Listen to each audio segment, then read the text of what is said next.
জাতীয় পরিষদ জিন্দাবাদ জিন্দাবাদ জিন্দাবাদ অসম সরকার হায় হায় হায় হায় হায় হায় অসম সরকার হায় হায় হায় হায় হায় হায় হিমন্ত বিশ্ব শৰ্মা অসম আৰু পশ্চিমবংগৰ কোচ ৰাজবংশী জনগোষ্ঠীটোৰ কমতাপুৰ ৰাজ্য গঠন আৰু জনজাতিকৰণৰ দাবীত পুনৰ জংগী আন্দোলনৰ আহ্বান জনাইছে জনগোষ্ঠীটোৰ জাতীয় সংগঠন কোচ ৰাজবংশী জাতীয় পৰিষদে। প্ৰাপ্ত বাতৰি মতে যোৱাকালি নামনি অসম তথা বিটিএডি এলেকাৰ চিৰাং জিলাৰ বিজনী চহৰত অনুষ্ঠিত কৰা এক সংবাদমেলত কোচ ৰাজবংশী জাতীয় পৰিষদৰ কেন্দ্ৰীয় সভাপতি বিমল কুমাৰ বৰ্মন, সাধাৰণ সম্পাদক বিশ্বজিৎ ৰয়, সহকাৰী সম্পাদক জগন্নাথ ৰয় আৰু কেন্দ্ৰীয় সদস্য পূৰ্ণিমা বৰ্মনে বিজেপি দলৰ নেতৃত্বাধীন মিত্ৰজোঁটৰ কেন্দ্ৰীয় আৰু ৰাজ্য চৰকাৰৰ বিৰুদ্ধে তীব্ৰ ক্ষোভ আৰু উদ্বেগ প্ৰকাশ কৰে। তেওঁলোকে অভিযোগ কৰি কয় যে অসমৰ ভূমিপুত্ৰ কোচ ৰাজবংশী জনগোষ্ঠীকে ধৰি 6 জনগোষ্ঠীক জনজাতিকৰণৰ বিষয়টো বৰ্তমানৰ কেন্দ্ৰীয় আৰু ৰাজ্য চৰকাৰে ধোঁৱা চাঙত তুলি থৈছে, কিন্তু সংশ্লিষ্ট চৰকাৰী পক্ষই জনজাতিকৰণ কৰিব বুলি আখৈ মাতি এতিয়া ৰাজনৈতিক খেল খেলি জনগোষ্ঠীক এতিয়া জাতীয় অনুভূতিত চৰম আঘাত হানিছে। সংবাদমেলত সংগঠনটোৰ কেন্দ্ৰীয় সাধাৰণ সম্পাদক বিশ্বজিৎ ৰায়ে প্ৰকাশ কৰে যে কেন্দ্ৰীয় আৰু ৰাজ্য চৰকাৰে চলিত বাজেট অধিৱেশনতে জনজাতিকৰণৰ বিধেয়ক উভয় সদনতে গৃহীত কৰি জনজাতিৰ মৰ্যাদা দিয়াৰ লগতে 1949 চনৰ 28 আগষ্ট তাৰিখে তদানীন্তন ভাৰত চৰকাৰ আৰু কোচ কমতাৰ মাজত সম্পাদিত মাৰ্জৰ এগ্ৰিমেণ্টৰ প্ৰতি সন্মান জনাই উক্ত প্ৰাপ্য অধিকাৰক ঘূৰাই অনাৰ দাবীত সংগঠনটোৱে 23 মাৰ্চত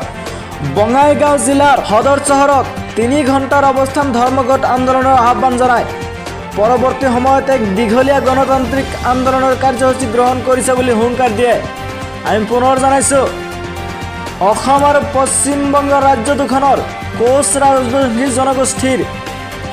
কমতাপুৰ ৰাজ্য গঠন আৰু জনজাতিকৰণৰ দাবীত 23 মাৰ্চত কোচ ৰাজবংশী জাতীয় পৰিষদৰ জংগী অৱস্থান ধৰ্মঘট আন্দোলনৰ আহ্বান।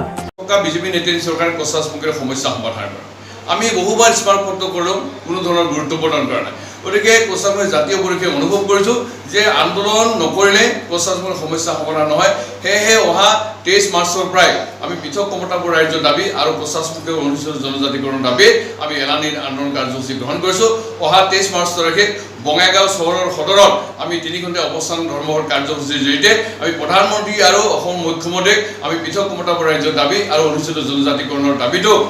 চলিত সংসদৰ অধিৱেশনতে আমি কাৰ্যকৰী কৰিবৰ কাৰণে আমি স্মাৰকপত্ৰ প্ৰদান কৰিম। আজি আমি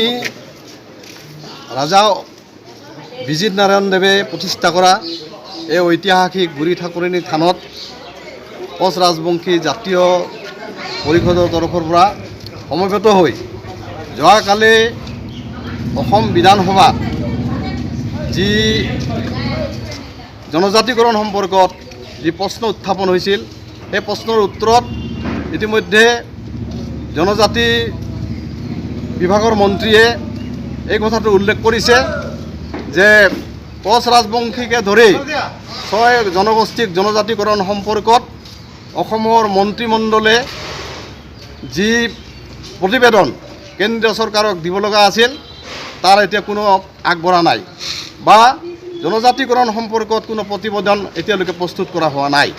অসম জাতীয় পৰিষদ জিন্দাবাদ জিন্দাবাদ জিন্দাবাদ অসম চৰকাৰ হায় হায় হায় হায় হায় হায় অসম চৰকাৰ হায় হায় হায় হায় হায় হায় হিমন্ত বিশ্ব শৰ্মা হায় হায় হায় হায় হায় হায় ৰমেশ পেগু হায় হায় হায় হায় হায় হায় এছ টি আমাৰ লিগেল ডিমাণ্ড। বঙাইগাঁৱৰ পৰা প্ৰফুল্ল কুমাৰ দাসৰ ৰিপৰ্ট, লাইভ টিভি ভাৰত।